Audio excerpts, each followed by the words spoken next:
This is SpaceTime, Series 28, Episode 10, for broadcast on the 22nd of January 2025. Coming up on SpaceTime, Gaia, one of the most important astronomical missions ever undertaken, finally completes its sky scanning phase. The first ever detection of a mid-infrared flare from the Milky Way supermassive black hole, and discovery of a strange new type of planet, unlike anything in our solar system. All that and more coming up on SpaceTime. Welcome to SpaceTime with Stuart Gary.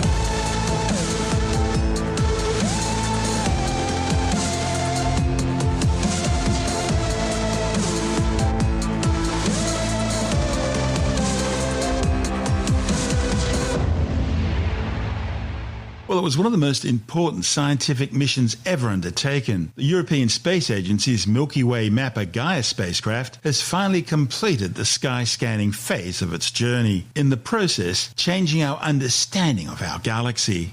The 2,000-kilogram probe has racked up more than 3 trillion observations of about 2 billion stars and other objects over its past decade of operations. In the process, it's revolutionized science's understanding of our home galaxy and its cosmic neighborhood. Launched back in December 2013, Gaia is now almost out of fuel. It uses about a dozen grams of cold gas per day in order to keep it spinning with pinpoint accuracy. That spinning allows it to be stable, allowing it to focus on its primary mission. Technology tests are now scheduled for the next few weeks before Gaia is moved into a sort of retirement orbit, where future missions will be mapped out. In the meantime, 2 massive data releases from Gaia have already been tabled, one for next year and another for the end of the decade. The treasure trove of data collected by Gaia has given astronomers unique insights into the origins and evolution of our Milky Way galaxy.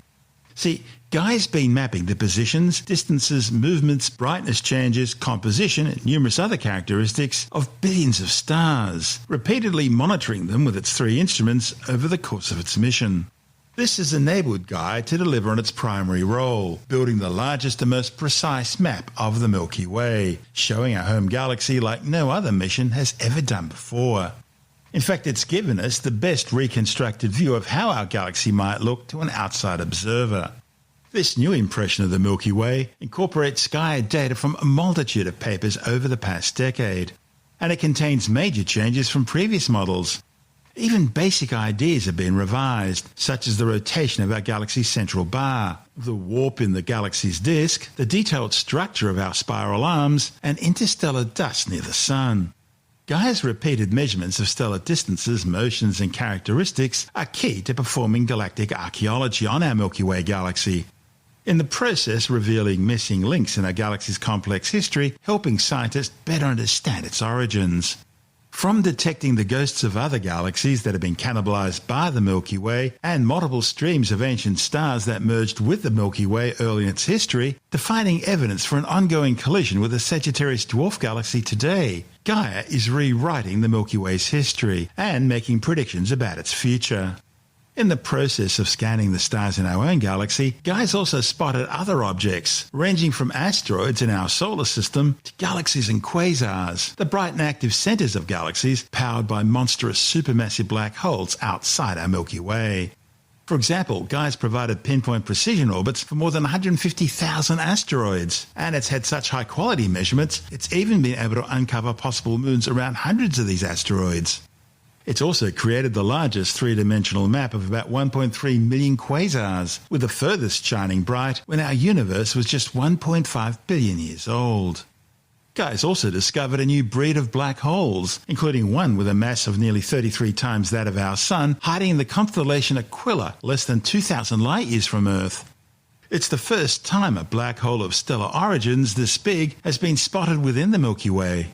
We've already had 3 data releases from Gaia, and they've changed our understanding of the galaxy. Data Release 4 is expected to contain some 500 terabytes of information covering the first 5.5 years of the spacecraft's operations. Data Release 4 will also expand its binary star catalogue, the largest such catalogue to date. That's because Gaia has the unique ability to tease out tiny motions in pairs of celestial objects orbiting close to each other, and it's already spotted previously hidden companions around bright stars. Gaia's exoplanet discoveries are also set to increase with the forthcoming datasets. That's thanks to the longer frame time of observations, making it a lot easier for Gaia to spot wobbling stars. They're stars that are gently being tugged by the gravitational perturbations of orbiting planets. It's been a fascinating mission so far, and although the data collection's now coming to an end, the astronomers sifting through the data for the next two releases will undoubtedly make discoveries that'll revolutionise our understanding of the cosmos. This report from ESA TV. What does the Milky Way look like from the outside? No spacecraft can travel beyond our galaxy, so we can't take a selfie. But during its lifetime, Gaia made 3 trillion observations of 2 billion stars and other objects, giving us the best insight yet of what our home galaxy looks like. Gaia showed that our galaxy's disk is warped and wobbles, possibly caused by a collision with another smaller galaxy. Moving further out, Gaia also studied other galaxies around the Milky Way, such as the large and the small Magellanic Clouds, and 40 other companions.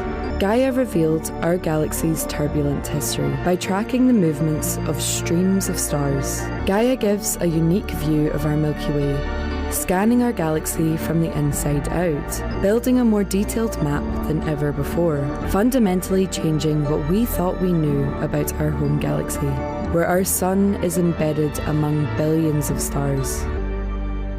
This is SpaceTime. Still to come, the first ever detection of a mid-infrared flare from the Milky Way supermassive black hole, and discovery of a strange new type of planet unlike anything ever seen in our solar system. All that and more still to come on SpaceTime.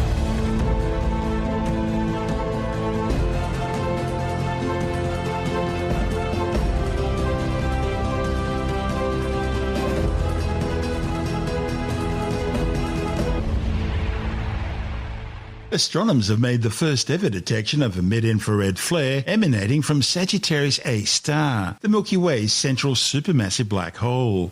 The observations reported on the pre-press physics website archive.org are based on data collected by NASA's infrared Webb Space Telescope. Located some 27,000 light-years away, Sagittarius A star has about 4.3 million times the mass of our Sun, and it's the central pivot point around which our entire galaxy rotates. Sagittarius A star regularly exhibits flares that can be observed in multiple wavelengths. That allows scientists to see different views of the same flare and better understand how it emits light and how those emissions are generated.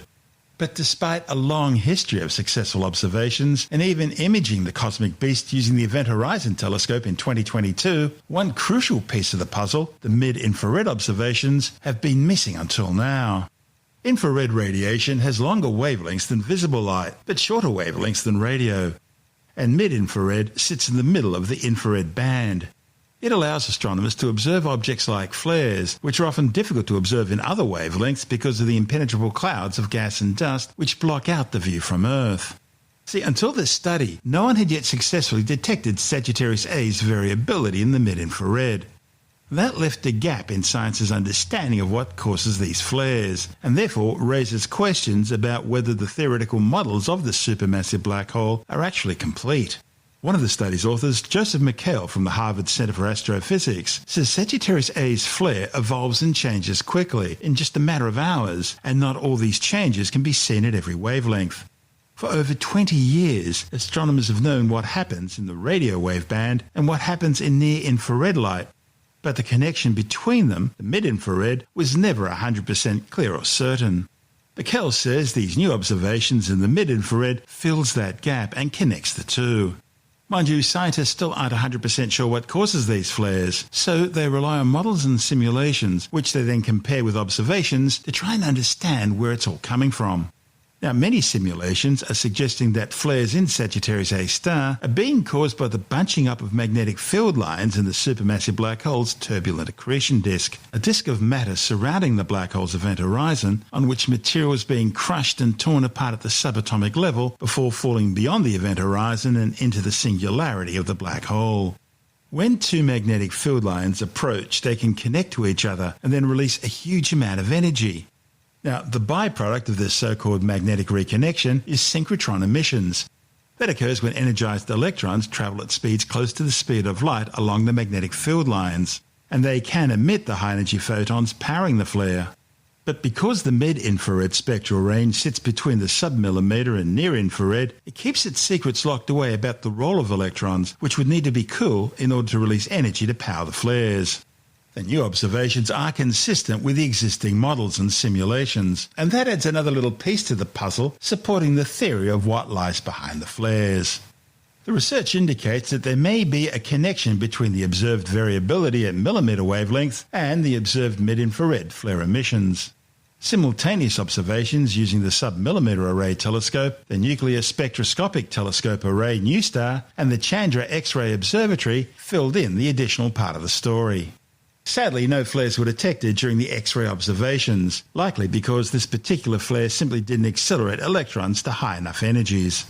But the team was successful when they turned to the sub-millimeter array, which detected a millimeter wave flare lagging roughly 10 minutes behind the mid-infrared flare.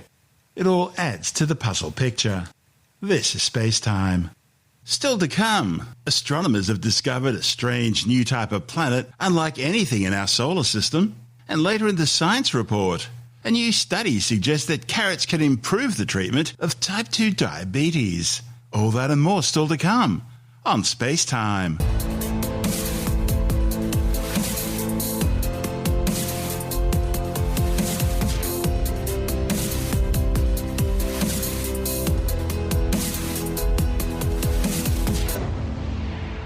Astronomers have discovered a strange new type of planet unlike anything ever seen in our solar system. The findings, reported in the astrophysical journal Letters, are based on new observations by NASA's Webb Space Telescope combined with simulated computer models. The amazing discovery provides another piece to the puzzle of understanding how planets and planetary systems are formed. Now, so far, more than 5,000 exoplanets, that is, planets orbiting around other stars, have been confirmed. And many are unlike any of the planets in our solar system, making it difficult to guess what these strange worlds are like. One of the most common types of exoplanets falls into the size range between the Earth and Neptune. Now, astronomers have been debating whether these planets are Earth-like rocky or terrestrial worlds, but with thick hydrogen-rich atmospheres, or whether they're more Neptune-like icy worlds, surrounded by water-rich atmospheres, the so-called water worlds. Problem is, previous studies have all been confounded by layers of thick, high clouds, which seem to be a common feature on these types of planets. That makes it difficult to study the atmosphere below the cloud deck. And that's where the Webb Space Telescope comes in. Astronomers used Webb's infrared capabilities to peer through the clouds on one of these strange worlds. The planet, called GJ1214b, is located just 48 light-years away in the direction of the constellation Ophiuchus, and that makes it relatively nearby and consequently one of the easiest examples of this kind of planet to study. As astronomers looked at the data, they were shocked to find that instead of a hydrogen-rich super-Earth, or for that matter a Neptune-like water world, the new data revealed concentrations of carbon dioxide comparable to the levels found in the dense CO2 atmosphere of Venus. The study's lead author Everett Shulin from the University of Arizona says the discovery was a surprise and there are many uncertainties still in the data. The problem is the detected carbon dioxide signal from these observations was only tiny, so careful statistical analysis needed to be carried out to ensure that the signal was even real. The authors used theoretical models to run a plethora of what-if scenarios about the likely atmosphere of the planet in order to match the Webb observations. And out of all these models, the ones which best fit the data suggest a carbon-dominated atmosphere, very much like planet Venus. This is SpaceTime.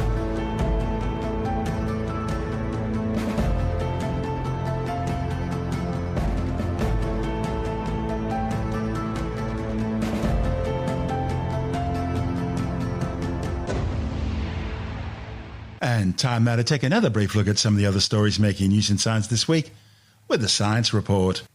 Scientists have calculated that around 465,000 tonnes of methane were emitted from the Nord Stream subsea pipeline when it was sabotaged and damaged in 2020. The findings, reported in the journal Nature and Nature Communications, are based on 3 separate studies. This is the largest recorded amount of methane released from a single transient event. Disturbingly, however, it only represents 0.1% of anthropogenic methane emissions for 2022.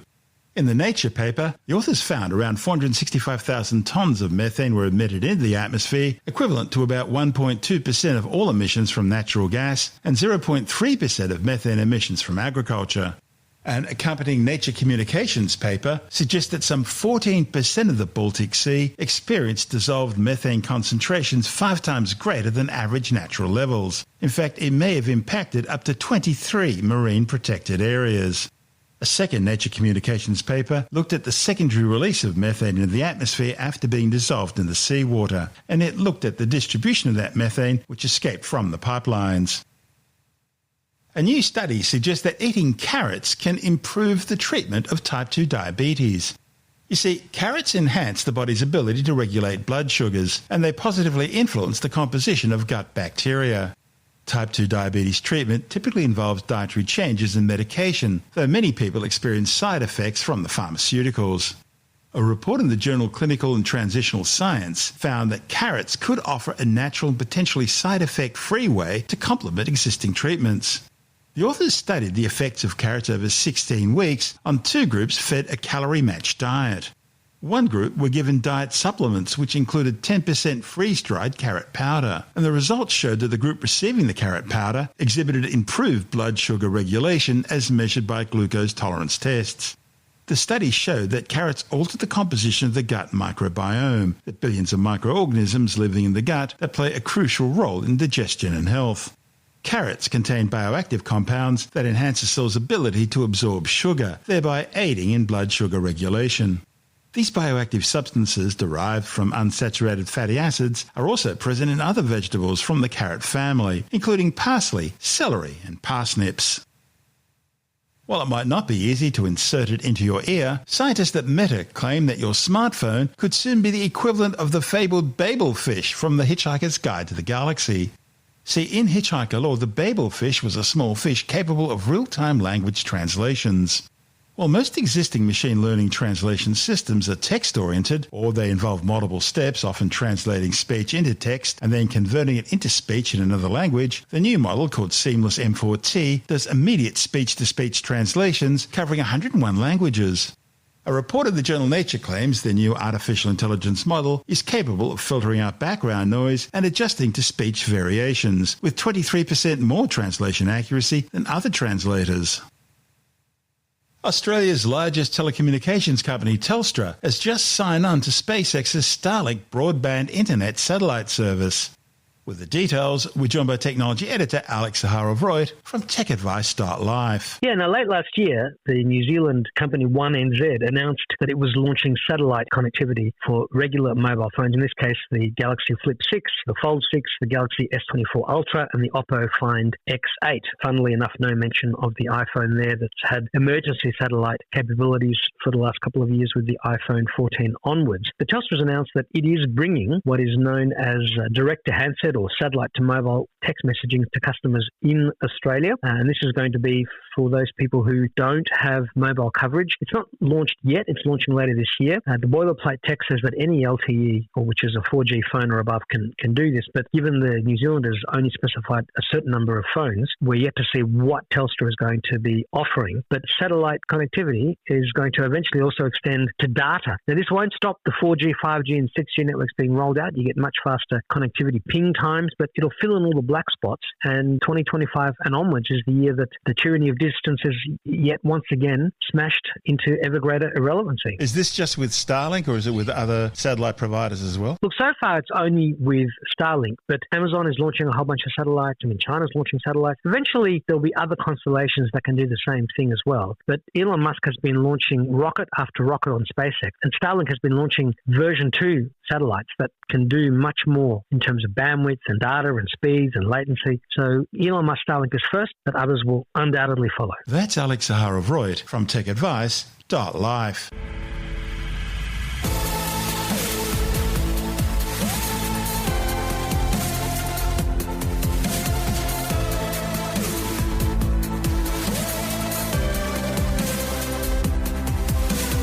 And that's the show for now. SpaceTime is available every Monday, Wednesday and Friday through Apple Podcasts, iTunes, Stitcher, Google Podcast, Pocket Casts, Spotify, Acast, Amazon Music, Bytes.com, SoundCloud, YouTube, your favorite podcast download provider, and from spacetimewithstuartgary.com. SpaceTime's also broadcast through the National Science Foundation on Science Zone Radio and on both iHeartRadio and TuneIn Radio. And you can help to support our show by visiting the SpaceTime store for a range of promotional merchandising goodies, or by becoming a SpaceTime patron, which gives you access to triple-episode commercial-free versions of the show, as well as lots of bonus audio content which doesn't go to air, access to our exclusive Facebook group, and other rewards. Just go to spacetimewithstuartgary.com for full details. You've been listening to SpaceTime with Stuart Gary.